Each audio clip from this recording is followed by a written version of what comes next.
Hey babies, it's joynavon and welcome back to my channel, or welcome to my channel if you're new, then welcome.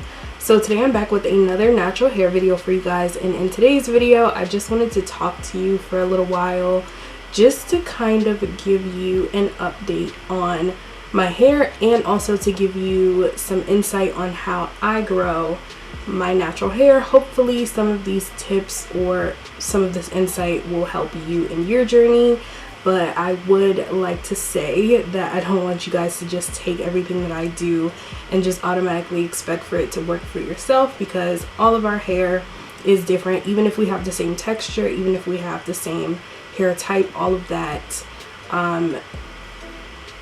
these situations or the results may vary. I'm just going to be completely honest with you. But before we get into that, I do want to make sure that you guys like this video, so go ahead and hit the thumbs up button, as well as subscribe to my channel if you're not already. If you're new, if this is your first time here, hi, I'm Joy.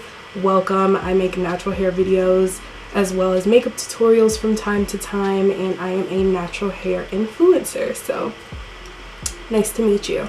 Let me know what your name and info is down below in the comment section. So let's just go ahead and jump into the video. So just for a bit of a quick backstory, if you are new here, I did big chop my hair in December. So on Christmas, actually, like Christmas Day, my sister cut my hair into a tapered style for me. I will insert a photo somewhere here on the screen so you can see what it looked like on the first day that I styled it. But yes, I did transition my hair in 2011, and I've kind of gone through different stages with my hair. And yeah, I just wanted to big chop it originally because it wasn't as healthy as it could be. It didn't really have a shape. It kind of stopped growing, like it just stumped, and I wasn't really feeling it. So I wanted to try something new and just go into the new year with a new look and healthy hair. So that's what I did. As far as my hair currently, it is definitely growing, it is flourishing, it is making me very happy at the moment, and it's just kind of living its best life. So first things first, I have a routine for my hair. I have a very specific routine for my hair since I cut it. So if you guys follow me on social media, which if you don't, you definitely should, follow me on Instagram at joynavon.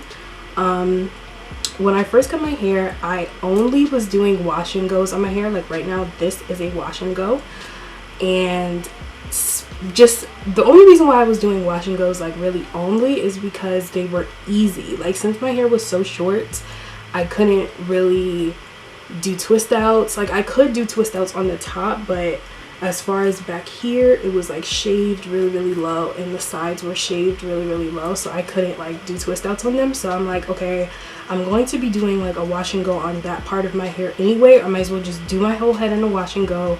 And it took me like 30 minutes to do my hair, and I would do that like every like week. So once a week, or like if I really wanted to be strategic about it, I would do it like every 5 days. But yeah, and it would last me, and I wouldn't have to do anything to my hair. I would just leave it alone. Outside of that, of course, I was moisturizing my hair and just taking care of that part of my scalp and my hair strands. So another thing that I would do on wash day is I would do the lock method to kind of moisturize my hair for the week. So I would add a leave-in to my hair. At the time, I was using the As I Am, actually I still am using it, the As I Am Dry and Itchy Scalp Care leave-in. That is by far right now my favorite leave-in conditioner. After that, I would use some oils. So I would use Jamaican black castor oil, and then I would use a cream. Creams just kind of vary for me depending on how I feel, but I would always use something very lightweight. And actually, if I was doing a wash and go like this, I would just skip the cream completely and just use a gel. And I would use Eco Styler gel, or I would use Aunt Jackie's gel. But now I've been using the wet line gel. So that's kind of like my steps at the moment. And then I would add a cream, of course, if I was doing a twist out or a braid out or something like that.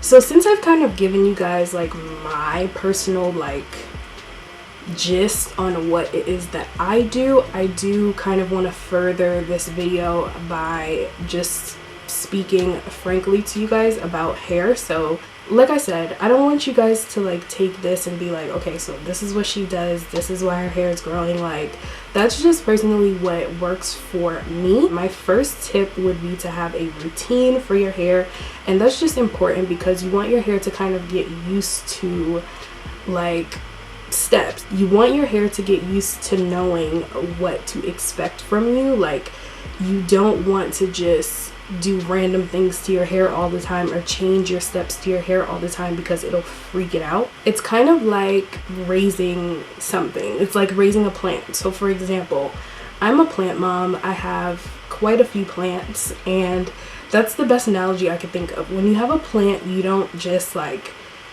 water it and then not water it for 2 months or whatever it is, and then all of a sudden start watering it and start trimming its leaves and start doing all this stuff, and then do the same thing another 2 weeks later. Like, it'll freak the plant out. So it's the same thing like with your hair. You don't just want to like move all crazy with the decisions that you make for your hair. So tip number 3 that I want to give you guys is protective styling, or not protective styling as much. I have been a protective style freak for years. I really want to say my entire life. Even when I had a relaxer, like I would protective style my hair all the time. And when I was younger, it wasn't really that big of a deal. I wasn't even natural anyway.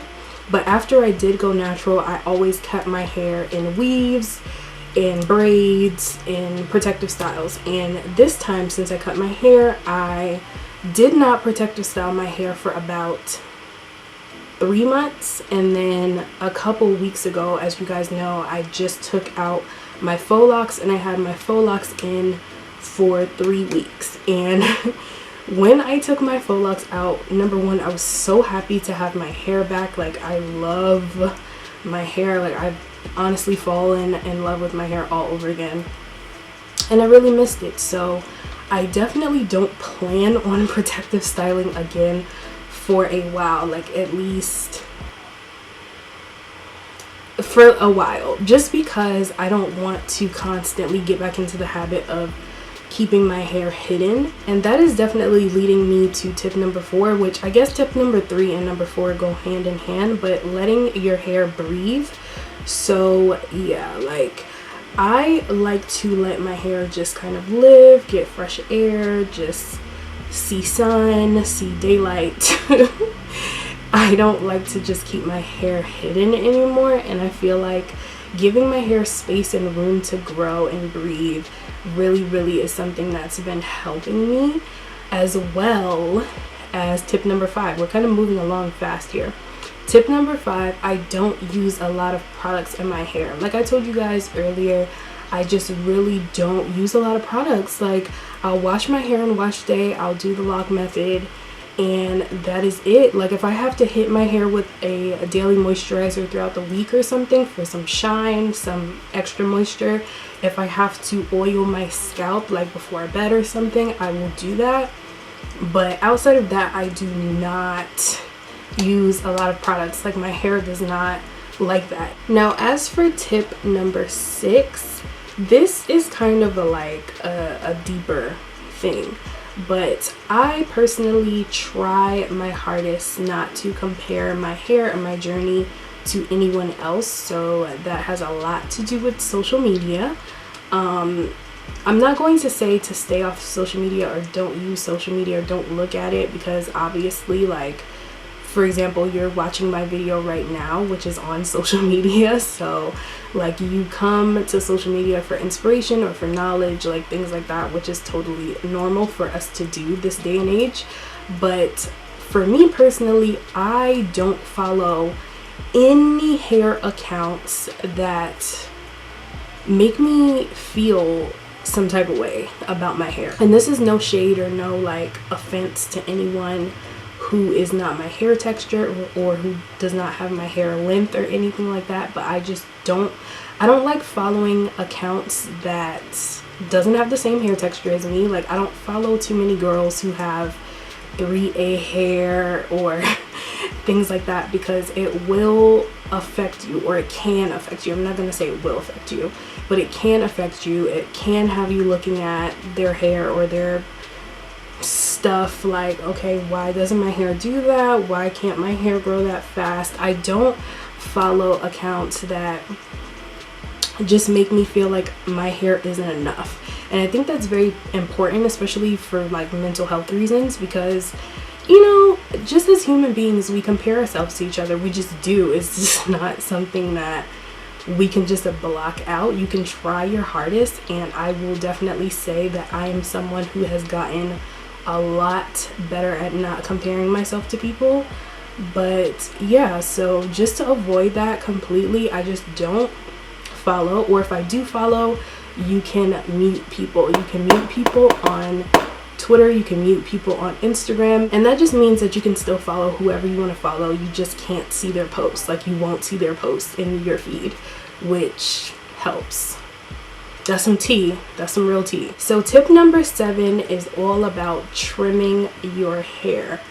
I know so many people who hate putting scissors to their hair, and it's like, you guys, number one, for me personally, I'm not just gonna speak for everyone, but for me, my hair is just hair. Like, it's not anything that I'm just extremely attached to. And like I said, I love my hair, but it's not something that I just, you know what I'm saying? So it is important for you to trim your hair. It's important for you to trim your hair for dead ends, split ends, and just, you want to allow new hair to grow. So the same way you have to take care of your roots, you have to take care of the ends of your hair. You have to make sure the ends of your hair are moisturized. You have to make sure the ends of your hair get the same attention that you're giving the roots. Once again, going back to plants, when you have a plant, you make sure that the root of the plant has, you know, its soil, its nutrients, everything that it needs. It's watered so that it can grow. But you can see a plant and it'll definitely have tips of it that might turn brown or that might fall off, and it's because it's dead. You have to make sure that you cut that off so that the rest of the plant doesn't die. It's the same thing. And for me personally, I clip my ends whenever I feel necessary. I don't necessarily have like a specific time frame. Just if I'm doing my hair, especially if I'm doing a wash and go and I start seeing split ends, or if I start seeing that my hair is not holding a specific type of shape, I will just go ahead and clip. I am not afraid to do it. I will do it so fast. Like, I keep scissors around me at all times because I'm ready. Like, I just stay ready. So lastly for today's video is tip number 8. And tip number 8 is simply just making sure that you have hair inspiration on deck at all times. I know for me personally, especially in this like awkward length stage that my hair is in right now, I can get bored, and anyone would get bored if you're seeing your hair the same exact way all the time. You want to switch it up, you want to do something fun, you want to style it, whatever. For sure, especially if you don't want to like do protective styles all the time, for sure, keeping hair inspiration around you. So going on social media like Pinterest or, you know, Tumblr, if people still use that, or, you know, just Googling or Instagram or Facebook and following hair pages with your hair texture, with people who have the same length hair as you. You can just easily type in, same way how you found me today, you can just go and type in like tips for short natural hair or awkward length hairstyles, or, you know, just different things like that, and you will see a lot of girls doing some really creative and fun things to their hair. As for me, I'm getting to this stage now, like I said, where my hair is in this like awkward phase, so I definitely do have some new hairstyle ideas that hopefully you guys are interested in seeing. If you do want me to do a video dedicated to styling awkward length hair, please leave me a comment down below so I can get right on it. because I'm looking forward to the summer, and you know, just we're in spring right now and I can just see all the things that I want to do. I have plans, you guys. I have plans. So I wanted to make sure I covered the proper basis of what I was trying to get across to you guys in today's video. So like my hair check, length check, I guess you would say, hair update, and tips for growing your hair, and just basically how I grow my natural hair. So if you enjoyed today's video, definitely, like I said, give me a thumbs up. Come and see me on social media at joynavon on everything. You guys can DM me on Instagram if you have any questions or anything like that, or you can just leave them down below in the comment section. Subscribe to my channel for more videos like this, and just for more videos from me in general. And also too, if you made it all the way to the end of this video, if you are a subscriber of my channel and if you do follow me on social media, you know that I have been doing secret giveaways in my video, and today I'm doing another one. So the rules of this giveaway is just simply to leave me a comment below. I will leave the question of the day, and don't forget to add your Instagram handle so that I can contact you. I always announce my giveaway winners on my Instagram story, so that is very important, and I always announce it 5 days after the giveaway goes live. So this giveaway is going live today, and by the way, I didn't even tell you guys what's in the giveaway. So the giveaway is not featuring anything in particular that I'm going to announce. They're just surprise gift boxes for you guys being loyal supporters of my channel and for following me for so long. I just have a lot of things that I get in PR, like a lot of like makeup and a lot of hair products and things like that, some of which I have doubles of, or some of which I just have never used, and I don't want to be a hoarder, so I'm giving it away. And engage in my content. If you guys are engaging in my content, I notice your names. I see your names all the time. Like, I know who's new, I know who's not new, I know who's, you know, just in there and who's active. So I will notice you, and if you're the winner, I always choose randomly, but you can just go ahead and answer the question of the day, and I will just have to see you guys in my next video. Bye.